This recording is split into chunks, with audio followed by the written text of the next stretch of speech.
વડોદરા ગ્રામ્યમાં ભ્રષ્ટાચાર સામે ફરી એકવાર એસીબીએ મોટી કાર્યવાહી કરી છે। એક એવી ઘટના સામે આવી છે જ્યાં કાયદાની રક્ષા કરનાર જ કાયદાને બાજુએ મૂકી લાંચ લેવાનો આરોપ લાગી રહ્યો છે। અને વાત માત્ર નાની રકમની નથી, સીધા 2 લાખ રૂપિયાની લાંચની માંગણી અને સ્વીકારની છે।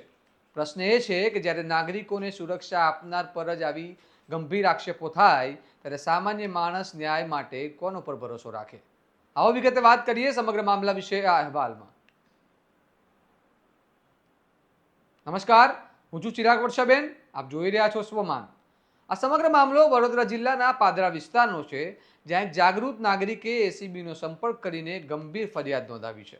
ફરિયાદ મુજબ પાદરા પોલીસ સ્ટેશનના પોલીસ ઇન્સ્પેક્ટર વી.એચ. ચારણ પર આરોપ છે કે તેઓએ એક ઝઘડાના કેસમાં લવ જિહાદનો એંગલ બતાવી આગળની કાર્યવાહી ન કરવા માટે લાંચની માંગણી કરાવી। આ કામ માટે એક ખાનગી વ્યક્તિ સાજિદ અલી સૈયદને માધ્યમ બનાવવામાં આવ્યો અને શરૂઆતમાં 6 લાખ રૂપિયાની માંગણી કરવામાં આવી હતી, પરંતુ અંતે વાત 2 લાખ રૂપિયામાં ફાઇનલ થઈ। ફરિયાદી પાસે આટલી મોટી રકમ ન હોવાને કારણે અને વારંવાર ફોન દ્વારા દબાણ થવાથી તેમણે વડોદરા ગ્રામ્ય એસીબીનો સંપર્ક કર્યો।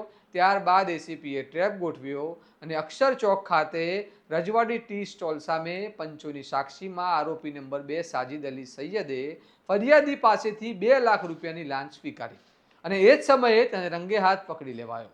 આ દરમિયાન તેને પોલીસ ઇન્સ્પેક્ટર ચારણ સાથે વાતચીત કરીને પૈસા આવી ગયા તેવો સંકેત પણ આપ્યો હતો।